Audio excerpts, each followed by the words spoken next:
কি আরেকটা ইচ্ছে পূরণ করতে পারি? আমার মনে আরেকটা ইচ্ছা আছে। ঠিক আছে, বলো। তাহলে নাও তোমার পরের প্রশ্ন। কিন্তু মনে রেখো, উত্তর ভুল হলে তোমাকে তোমার জীবন থেকে দামি কিছু হারাতে হবে। তুমি প্রস্তুত? আমি রাজি। আমি আমার বন্ধুর জন্য এই বিপদ এই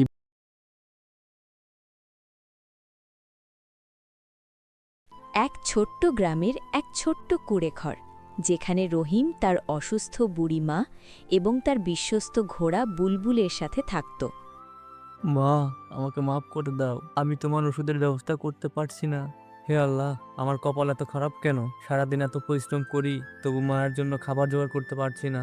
আর ওই লোভী হাসেম মোল্লা ঋণ শোধ করব কবে? ঠিক তখনই সেখানে গ্রামের বড় জমিদার হাশেম মোল্লা আসে। রহিম বেচারা তার বাবার পুরনো ঋণ শোধ করার জন্য সেই হাশেম মোল্লার বাড়িতেই দিনরাত কাজ করে। কি রে রহিম, আজ কাজে আসিসনি? এখানে বসে বসে গল্প মারছিস? কাজ কি তোর বাড়ি আসবে তখন তুই করবি? এমন কথা বলবেন না মোল্লা সাহেব।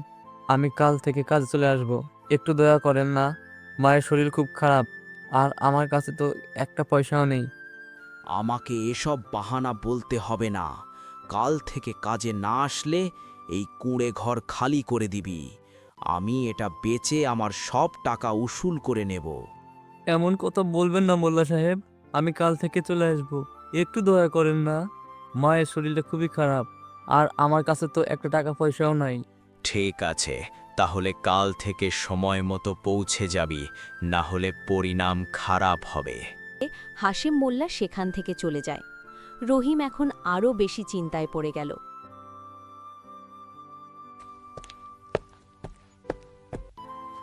বাবা, তুই আমার চিন্তা করিস না, আমি এখন ভালো আছি। তুই শুধু কাল সময় মতো মোল্লাবাড়ি কাজে যা। পরদিন সকালে যখন রহিম ও তার ঘোড়া বুলবুল হাশেম মোল্লার বাড়ির দিকে যাচ্ছিল, তখন পথে তাদের ইউসুফ চাচার সাথে দেখা হলো। কি খবর রহিম? সকাল সকাল কোথায় যাস? আর তোর মুখ এত শুকনো কেন? সব ঠিক আছে তো? হ্যাঁ চাচা, সবকিছুই ঠিক আছে। জমিদারের বাড়ি কাজে যাচ্ছি। আচ্ছা, তুই ওই জমিদার বাড়ি কাজ করিস? বাবা, একটু সামলে চলিস। ও খুব লোভী মানুষ। ও শুধু মজুরি করানো জানে, কিন্তু টাকা দেওয়ার বেলায় ও ফুটো করিও বের করে না। কি করব চাচা? ওর বাড়ি কাজে না গেলেও বাবার ঋণের বদলে আমার ঘরটাই কেড়ে নেবে। তাহলে আমি আমার অসুস্থ মাকে নিয়ে কোথায় যাব? ভারী মনে এতটুকু বলে রহিম আর বুলবুল এগিয়ে গেল। কিছুক্ষণের মধ্যেই তারা জমিদারের বাড়ির সামনে দাঁড়ালো। আরে বা রহিম, আমি তোর কাছ থেকে এইটাই আশা করেছিলাম। যদিও তুই কোনো কাজের নস, উপরন্তু এত গরিব যে তোকে ভালো কোনো কাজও দেওয়া যায় না, কিন্তু হ্যাঁ, এই কাঠ আনার কাজটা তুই ঠিকঠাক করিস। এখন যা, তাড়াতাড়ি জঙ্গলে যা আর ভারী ভারী কাঠ কেটে নিয়ে আয়। জি মালিক, জি মালিক, আমি এখনই যাচ্ছি। রহিম ঘন জঙ্গলের মধ্যে পৌঁছে যায়। সেখানে সে কুড়াল তুলে শুকনো কাঠ কাটতে থাকে। উফ রে বুলবুল, আজ তো আমি অনেক ক্লান্ত। চল তাড়াতাড়ি সাহেবকে এই কাঠগুলো দিয়ে দেই, তারপর বাড়ি যাব।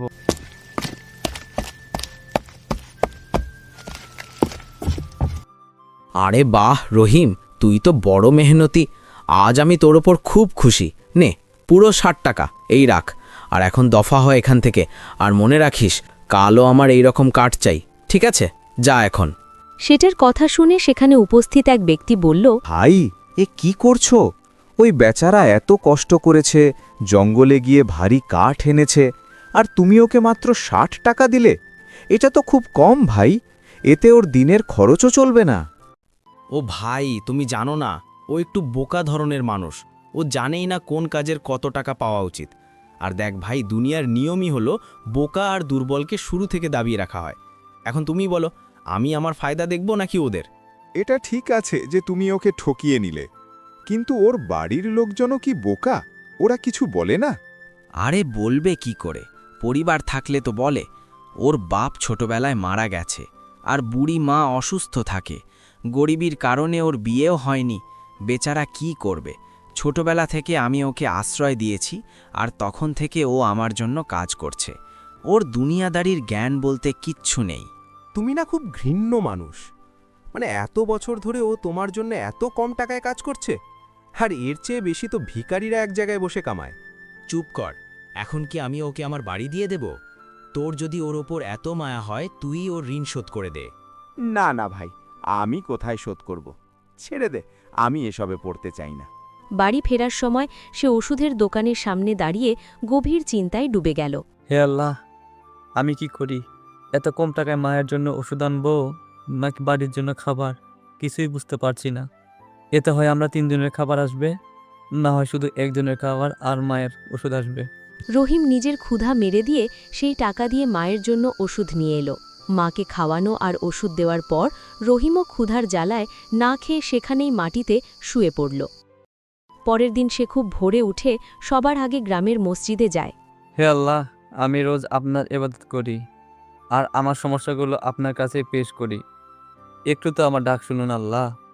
কাছে খুব বেশি ধন চাই না, শুধু এইটুকু চাই যে মোল্লা সাহেব একটু বেশি টাকা দেখ, যাতে আমরা সবাই পেট পুরে খেতে পারি আর মায়ের জন্য ওষুধও নিয়ে আসতে পারি। বাবা, আজ তুমি এত তাড়াতাড়ি চলে এলে, কি ব্যাপার? বিশেষ কিছু আছে নাকি? আগে এখানে বসো। জি মৌলানা সাহেব, আজ আমি ভেবেছি জঙ্গলের অনেক ভিতরে যাব, সেখানে একটু ভালো মানের কাঠ পাওয়া যায়। যদি সেই রকম কাঠ নিয়ে যেতে পারি তাহলে মালিক খুব খুশি হবে, হয়তো একটু বেশি টাকা দেবেন। না বাবা, জঙ্গলের এত ভিতরে যেও না, সেখানে খুব বিপদ। ওটা ভয়ঙ্কর জঙ্গল। তুমি যদি জীবিতই না ফেরো তাহলে ওই টাকা নিয়েই বা কি করবে? মৌলানা সাহেব, এমন প্রতি মুহূর্তে মরণ, আর এই জীবন তো মরণের থেকেও খারাপ। আজ আমি সিদ্ধান্ত নিয়েছি, হয় আমার ভাগ্য বদলাবো, না হয় ফিরে আসবো না। এখন শুধু আমার আল্লাহ আমার কথা শুনবে, না হয় আমি তার কাছে চলে যাব। জি মৌলানা সাহেব, চল বুলবুল, আজ আমাদের ঘন জঙ্গল পেরোতে হবে। ভয় পেও না বন্ধু। এত বলেই রহিম আর বুলবুল সেই অজানা আর ঘন জঙ্গলের দিকে রওনা দিল, যেখান থেকে আজ পর্যন্ত কেউ ফেরেনি। বুলবুল, এটা জঙ্গল নাকি কোনো ভূতের জায়গা রে? এখানে তো এত নীরবতা কেন? আমার খুব ভয় করছে রে বন্ধু। এই কথা বলে রহিম কাঠ কাটতে লেগে গেল। যখন অনেক কাঠ জমা হয়ে গেল তখন সে বুলবুলের সাথে হাসিম মোল্লার বাড়ির দিকে রওনা দিল। দেখ বুলবুল, আজ আমরা অনেক বেশি ভালো কাঠ কেটেছি। আজ হাসিম মোল্লা পাকা খুব খুশি হবে আর ভালো টাকা দেবে। রহিম আর বুলবুল নিজেদের কথায় মগ্ন হয়ে চলছিল। হঠাৎ করেই জঙ্গলের আবহাওয়া বদলে গেল। আকাশে বজ্রপাত শুরু হলো আর মুষলধারে বৃষ্টি নামল। আরে, এই তো সব ঠিক ছিল, হঠাৎ এত জোরে বৃষ্টি শুরু হলো কি করে? বৃষ্টি থেকে বাঁচতে রহিম আর বুলবুল একটা বড় গাছের নিচে আশ্রয় নিল।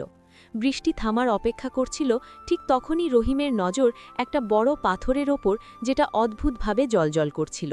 আরে বুলবুল, দেখ ওইটা, কত অদ্ভুত আর কত চমৎকার লাগছে না? আরে দেখ দেখ কেমন জ্বলছে, যেন আমাদেরই ডাকছে। চল বুলবুল, কাছে গিয়ে দেখি। রহিম আর বুলবুল ধীরে ধীরে সেই জ্বলন্ত আলোর কাছে গেল, কিন্তু রহিম ভয়ে ভয়ে স্পর্শ করতেই আলো থেকে একটি আওয়াজ ভেসে এলো। আমি আল্লাহর পক্ষ থেকে এক নিদর্শন, আমি তোমার দুঃখ দূর করতে পারি। আরে বাপরে, বুলবুল এই আলো সত্যি সত্যি কথা বলে উঠল। পালা বুলবুল, পালা। থামু রহিম, ভয় পেও না বাবা। আমি আল্লাহর পক্ষ থেকে এক নিদর্শন। আমি এখানে তোমাকে সাহায্য করতে এসেছি। সত্যি? হে আল্লাহ, আপনি কি এত তাড়াতাড়ি আমার ডাক শুনে ফেললেন? আমি স্বপ্নেও ভাবিনি আমার সাথে এমন অলৌকিক ঘটনা ঘটবে। কিন্তু কিন্তু কিন্তু কি রহিম? কিন্তু তোমার প্রতিটা ইচ্ছে পূরণ হওয়ার আগে তোমাকে একটা পরীক্ষার সম্মুখীন হতে হবে। প্রতিটা সঠিক উত্তরের বিনিময়ে তোমার একটা ইচ্ছে পূরণ হবে। আমি রাজি, আমি প্রস্তুত। আপনি প্রশ্ন করুন, আমি আমার মা আর আমার গরিবের জন্য প্রতিটা প্রশ্নের উত্তর দেওয়ার চেষ্টা করব। পুরো কথাটা শুনে নাও রহিম। প্রতিটা সঠিক উত্তরে একটা ইচ্ছে পূরণ হবে, কিন্তু উত্তর যদি ভুল হয় তাহলে তোমাকে তোমার জীবন থেকে খুব দামি কিছু হারাতে হবে। সতর্কবার্তা শুনে রহিমের গায়ের লোম দাঁড়িয়ে গেল। বিপদটা বড় ছিল, কিন্তু সে সাহস সঞ্চয় করে কাঁপা কাঁপা গলায় বলল, আমি রাজি, আমি প্রস্তুত। আপনি প্রশ্ন করুন। ঠিক আছে, তাহলে বলো তো, আমি প্রতিদিন জন্মাই আর প্রতিদিন মরি, আমি কে? প্রতিদিন জন্মায় আর প্রতিদিন মরে। হ্যাঁ, বুঝতে পেরেছি। এর উত্তর হলো দিন, কারণ প্রতি সকালে নতুন দিনের জন্ম হয় আর রাতে শেষ হয়ে যায়। সঠিক উত্তর। তোমার বুদ্ধিমত্তায় আমি খুশি, বলো রহিম, তোমার প্রথম ইচ্ছে কি? আমার প্রথম ইচ্ছে আমার মা পুরোপুরি সুস্থ হয়ে যান, তাদের আর কোনোদিন ওষুধের প্রয়োজন হয় না। ওনাকে আগের মতো সুস্থ সবল করে দিন আল্লাহর রহমতে। তোমার ইচ্ছে পূর্ণ হবে রহিম। তুমি বাড়ি পৌঁছানোর আগেই তোমার মা সম্পূর্ণরূপে সুস্থ হয়ে যাবেন ইনশাআল্লাহ। মায়ের সুস্থ হওয়ার খবর শুনে রহিম আর বুলবুলের আনন্দের সীমা রইল না। তখন রহিমের মনে দ্বিতীয় ইচ্ছের কথা এলো। সে তার বিশ্বস্ত বন্ধু বুলবুলের দিকে তাকিয়ে বলল, আমি কি আরেকটা ইচ্ছে পূরণ করতে পারি? আমার মনে আরেকটা ইচ্ছা আছে। ঠিক আছে, বলো। তাহলে নাও তোমার পরের প্রশ্ন, কিন্তু মনে রেখো উত্তর ভুল হলে তোমাকে তোমার জীবন থেকে দামি কিছু হারাতে হবে। তুমি প্রস্তুত? আমি রাজি। আমি আমার বন্ধুর জন্য এই বিপদ নিতে প্রস্তুত। আপনি প্রশ্ন করুন। তাহলে বলো, এমন কি জিনিস যা ভাঙলে শব্দ হয় কিন্তু শব্দ করলেই নিজেই ভেঙে যায়, সেটা কি? এমন কি জিনিস যা শব্দ করলেই ভেঙে যায়? হে আল্লাহ, এটা তো খুব কঠিন প্রশ্ন। এখন কি করি? উত্তর ভুল হলে সর্বনাশ হয়ে যাবে। নিজের চোখ বন্ধ করে রহিম তার মায়ের মুখ মনে করল। তারপর তার বিশ্বস্ত বন্ধুর দিকে তাকালো। তখন যেন অলৌকিকভাবে তার মাথায় সঠিক উত্তর চলে এলো। হ্যাঁ, এর সঠিক উত্তর হলো নীরবতা। যতক্ষণ শান্তি থাকে নীরবতা থাকে, কিন্তু কেউ শব্দ করলেই সেই নীরবতা সঙ্গে সঙ্গে ভেঙে যায়। একদম সঠিক উত্তর। তোমার বুদ্ধিমত্তায় আমি আবারও মুগ্ধ। চেয়ে নাও রহিম, তোমার দ্বিতীয় ইচ্ছেও চেয়ে নাও। আজ আমি পূরণ করব আল্লাহর ইচ্ছায়। হে আল্লাহর নিদর্শন, এই পৃথিবীতে আমার সবচেয়ে সত্যিকারের বন্ধু যদি কেউ থাকে, সেটা হলো আমার বুলবুল। ও আমার প্রতিটা দুঃখ সুখে আমার সঙ্গ দিয়েছে, আর আমার মতোই কষ্ট পেয়েছে, কিন্তু বেচারা কোনোদিন কোনো কিছু বলতে পারেনি। আমার ইচ্ছা ও যেন কথা বলার শক্তি পায়। তোমার এই নিঃস্বার্থ ভালোবাসায় খুশি হয়ে আল্লাহ তোমাকে এই নেয়ামত দিচ্ছেন। কিন্তু সাবধান, এটা কেবল তোমার আর তোমার বিশ্বাস্ত সঙ্গীদের মধ্যে কথা বলবে। যদি কোনো অপরিচিত মানুষের সামনে কথা বলে, তাহলে এই নেয়ামত চলে যাবে। আপনাকে অসংখ্য ধন্যবাদ। আপনি আমার মাকে সুস্থ করেছেন আর আমার বন্ধুকে কথা বলে দিয়েছেন। আমি এই উপকারের কথা কোনোদিন ভুলবো না। আমি কাল আবার আসব। তখন রহিম বুলবুলের দিকে তাকিয়ে বলল, আরে বুলবুল, তুই কি সত্যিই কথা বলতে পারিস? ভাই কিছু বলতো, আমি কি সত্যিই তোর কথা শুনতে পাবো? আরে হ্যাঁ মালিক, আমি তো সত্যি কথা বলতে পারি। বাহ, আমার গলাটা দারুণ তো, দারুণ। বাহ বাহ, আমার বন্ধু সত্যি সত্যি কথা বলতে পারছে। ভাই আর একটা কিছু বলে দেখাও তো। এখন আমার বিশ্বাস হচ্ছে না, এটা স্বপ্ন না বাস্তব। আরে মালিক, এখন বিশ্বাস করে নাও, আমি সত্যিই কথা বলছি। এখন এখানে দাঁড়িয়ে দাঁড়িয়ে কথাই বলবে? চলো তাড়াতাড়ি বাড়ি চলো, মা অপেক্ষা করছেন। আর ওই লোভী হাশেম মোল্লাকেও তো কাট দিতে হবে। হাশেম মোল্লাকে কাঠ দিয়ে রহিম বাড়ি পৌঁছালো, দেখল মা রান্নাঘরে খাবার বানাচ্ছেন। এটা দেখে রহিম খুশিতে আত্মহারা হয়ে গেল। সবাই খুশি মনে খাওয়া দাওয়া করে ঘুমিয়ে পড়ল। তারপর শুরু হলো নতুন এক সকাল। চল ভাই বুলবুল, আজ আবার ওই ঘন জঙ্গলে যেতে হবে। ওই হাশেম মোল্লার কাঠ জোগাড় করতে হবে। তৈরি তো? হ্যাঁ মালিক, আমি একদম তৈরি। চলুন দেখি আজ জঙ্গলে আমাদের নতুন কি পরীক্ষার সম্মুখীন হতে হয়। জঙ্গলে পৌঁছে রহিম কাঠ কাটতে লাগল, কিন্তু অন্যদিকে বুলবুলের মাথায় কিছু দুষ্টুমি আর লোভী চিন্তা চলছিল। আরে মালিক, এসব ছেড়েই দিন। এখন তো আমাদের কাছে সেই জাদুকরি আলো আছে, তাহলে এত রোদে খাটাখাটনি আর কাঠ কাটা কেন? চলুন সরাসরি ওই আলোর কাছে যাই আর আমাদের সব ইচ্ছে পূরণ করে ফেলি। কথাটা তো ঠিকই বলছিস বুলবুল, কিন্তু ভাই ভয়ও তো লাগতেছে। যদি আমরা প্রশ্নের উত্তর দিতে না পারি, কিন্তু আমরা বিপদে পড়ে যাব। আরে মালিক, আপনি তো সত্যিই খুব ভীতু বেরোলেন। যতক্ষণ আপনার এই বুদ্ধিমান বুলবুল সঙ্গে আছে, আপনি ভয় পাবেন কেন?